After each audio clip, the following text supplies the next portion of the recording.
আপনি কি জানেন ইসকন আসলে কি? ইসকন কত ভয়ঙ্কর একটা সংস্থা এবং ইসকন কি উদ্দেশ্য নিয়ে বাংলাদেশে এসেছে এবং ইসকন কি করছে আর ইসকনের ভবিষ্যৎ পরিকল্পনা আসলে কি আপনি কি সেটা জানেন?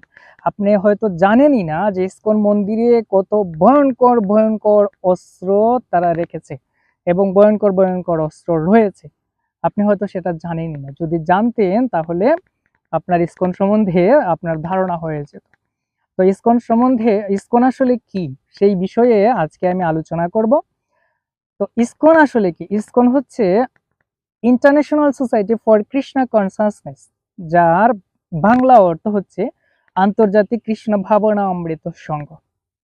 এখন তারা কি উদ্দেশ্য নিয়ে এখানে এসেছে, বাংলাদেশে এসেছে? কি উদ্দেশ্য নিয়ে তারা সারা পৃথিবীতে ঘুরে বেড়াচ্ছে?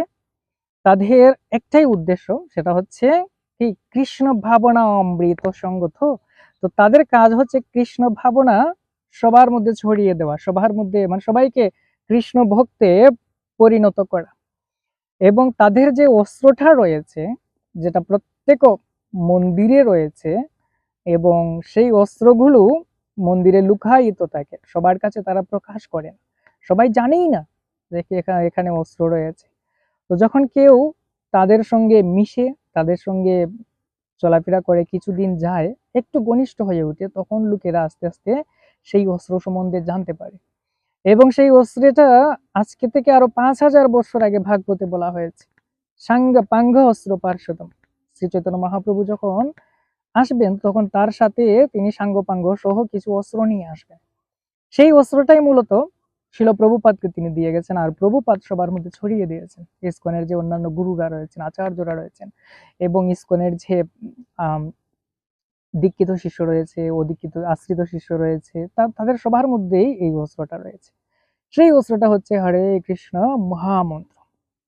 তো সেটা আপনাকে তারা প্রথম প্রথম দেখাবে না। আপনি যখন ইসকনে কিছুদিন যাবেন, তাদের সাথে মিশবেন, তাদের সাথে চলাফেরা করবেন, তখন আস্তে আস্তে আস্তে আস্তে আপনি সেই সম্বন্ধে জানতে পারবেন।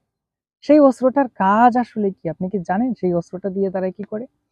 সেই অস্ত্রটা দিয়ে প্রথমেই তারা যে কাজটা করবে সেটা হচ্ছে আপনার মধ্যে যে আসরিক শক্তিটা রয়েছে, আপনার মধ্যে যে পশুত্ব জ্ঞানটা রয়েছে, আপনার মধ্যে কাম, ক্রোধ, লোভ, মোহ, মদ, মাৎসর্য নামক যে পশুটা রয়েছে, সেই অস্ত্র দিয়ে আস্তে আস্তে তারা সেই পশুটাকে ধ্বংস করে ফেলবে। তো যদি আপনি পশুত্বে থাকতে চান তাহলে আপনি তাদের কাছে যাবেন না, তাদের ধারে কাছেও যাবেন না, কারণ তাদের কাছে গেলেই আপনার কি হবে? সমস্ত কামনা বাসনা সবকিছু ত্যাগ করে দিয়ে আপনি কৃষ্ণ ভক্ত হয়ে যাবেন, ভগবানের ভক্ত হয়ে যাবেন। আপনার মধ্যে যে আসরিক গুণগুলো রয়েছে এগুলো নষ্ট হয়ে যাবে। অসুর থেকে আপনি কি হয়ে মনুষ্যত্ব লাভ করে ফেলবেন, এবং মনুষ্যত্ব থেকে আপনি এক পর্যায়ে দেবত্ব লাভ করে ফেলবেন। তাই যারা আসরিক প্রকৃতির লোক তারা ইসকনের সাথে মিশবেন না, ইসকনের ধারে কাছে যাবেন না। যদি যান তাহলে বুঝতেই তো পারছেন কি হতে পারে, আর ইসকন আসলে কতটা যে ভয়ঙ্কর সেটা আপনি বুঝতে পারবেন যখন আপনি তাদের সাথে মিশবেন। তাই আমি বলবো, যদি আপনি মানে আসরিক শক্তি নিয়ে থাকতে চান, আসরিক গুণ নিয়ে থাকতে চান, যদি আপনি পশুদের মতো জীবন যাপন করতে চান, তাহলে ইসকনের ধারে কাছে যাবেন না, ইসকনের সাথে মিশবেন না, তাদের কাছ থেকে যতটা সম্ভব দূরে থাকবেন। সেই অস্ত্র দ্বারা যদি আপনার হৃদয়ের কামনা বাসনা যদি আপনি নষ্ট না করতে চান, ধ্বংস না করতে চান, যদি বোধ না করতে চান, তাহলে আপনি তাদের ধারে কাছে যাবেন না।